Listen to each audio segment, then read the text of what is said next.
National Highway. Sa tubang niya lang ang Nanke. Dari.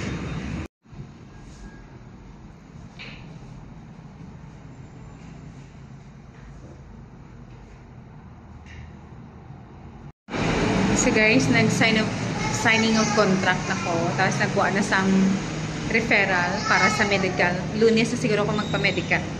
So, dito, para dun sa mga nag-Ilonggo ako. Para sa mga interesadong pumunta ng Turkey, mag-apply. Turkey.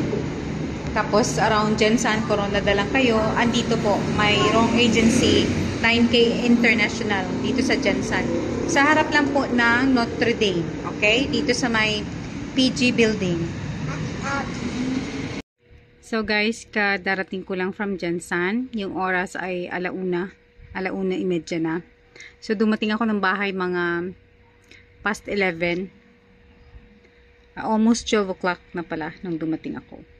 So yun, nagpirma na ako ng contract doon. And then, ibinigay na yung requirements ko for visa. Para if ever na mag-fit to work ako. Kasi sa Monday na yung schedule ko for medical sa Davao. So, from Coronadal City, pupunta ako ng Davao for medical. So, pag nag-fit to work ako guys, diretso na ako puntang Manila. Hindi na ako dadaan sa Jensan para kumuha pa ng documents. Kaya pinadala na nila yung mga documents ko para sa appearance. Pag nag-visa appearance ako. Okay? So, dun sa mga nagtatanong about age limit. So, ibang agency, bawat agency guys may mga age limit. Actually may nakita ako na may up to 45 years old na Vega ata yon, yung up to 45 years old. So hanapin nyo lang guys yung mga agency sa Facebook kasi maraming nagvo-vlog, maraming nagre-reels about about dun sa mga agencies at sa mga age limit nila. So, ilalagay ko na lang din sa screen yung bawat age limit ng mga agencies. Hindi ko naman siguro mailagay lahat, pero yung mga tumatanggap lang ng medyo hanggang 45 kasi may napansin ako na nag-post. Okay, so pero yung legit na na age limit na ibibigay ko ay itong age limit ng agency ko. Okay, itong 9K International, which is Nunu Agency, yung tie-up nila sa Turkey. So, yung Nuno Agency, ang tinatanggap nila ay, actually, yung nakita ko na nag-post is, sabi nung Filipina nag-vlog is up to 42 years old. Pero, nagtanong ako mismo sa agency, ang tinatanggap nila is 40 years old. So, paano nakalusot ako kasi mag-almost 42 na ako, guys. So, siguro hindi nila napansin yung edad ko sa CV. Ang tinignan yung video ko mismo. So, dun para dun sa mga 42 above, yung ganun, 41, 42, 43 hanggang 45. And then, feeling nyo yung looking pa naman kayo, try nyo pa din magpasa ng video, intro video.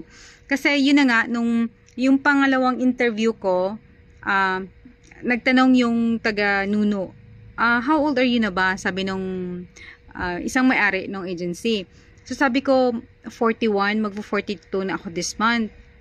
So sabi niya, you look young. Siyempre, tayong mga Pinay naman, diba? Parang, we look young naman talaga sa ating age, diba? So, hindi sila makapaniwala, guys, na magpo-42 na ako. So, para dyan sa mga nag-worried, try nyo pa din magpasa ng intro video, okay? Kasi kung young looking naman kayo, maliksi, yung ganun, during interview, lively, energetic, sigurado magkakaroon kayo ng employer, okay? So, yun lang yung ma-share ko ngayon, okay? So, in the long run, i-update ko kayo sa mga pangyayari, okay? Mga pangyayari, mga bagay-bagay na nangyayari during my application papuntang Turkey. Okay? So, sa Lunes, anong date na ba ngayon? Parang 12, March 12. Okay? So, sa Lunes, may medical ako, Davao City. So, siguro Sunday pa lang, pupunta na ako doon. Luckily, meron akong nakasabay, taga Surala siya. So, malapit lang dito sa Coronadal City. Taga Surala siya. Actually, siya pwede na siyang medical anytime kasi nagbayad na yung amo niya. Pumasok na kumbaga yung amo niya nagpadala na ng pera for medical, something like that. For payment, everything. So, pwede na siya. Kaso, parang gusto niyang may kasabay. So, yung amo ko hindi pa kasi daw nakapagpadala.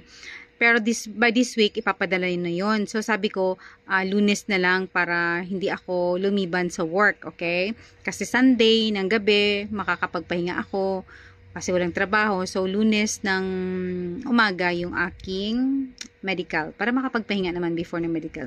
So, yun, may kasabay ako guys, taga Surala, papuntang Turkey din, okay? So, yung name niya is Sheila May din. So, hindi ko nakuha yung Facebook account niya, pero yung number ko kinuha niya. So, yun, siguro sabay kaming dalawa sa Monday, papuntang Davao para mag-medical. So, guys, dun sa mga taga Jensan or neighboring cities around General Santos, neighboring cities ng General Santos. So, yung mga interesadong papuntang Turkey, visit nyo na po yung 9K International sa harap po ng Notre Dame. Okay? Andyan lang sila sa harap. So, ibibigay ko yung exact address para hindi ko mahirapan guys. So, sabi nila, madami silang aplikante na papuntang Turkey. So, wag na kayong magpatumpik-tumpik pa. Apply na din kayo kasi baka swertehin at makahanap kayo kaagad ng amo. Okay? So, i-update ko kayo guys sa mga kaganapan. So, thank you so much for watching.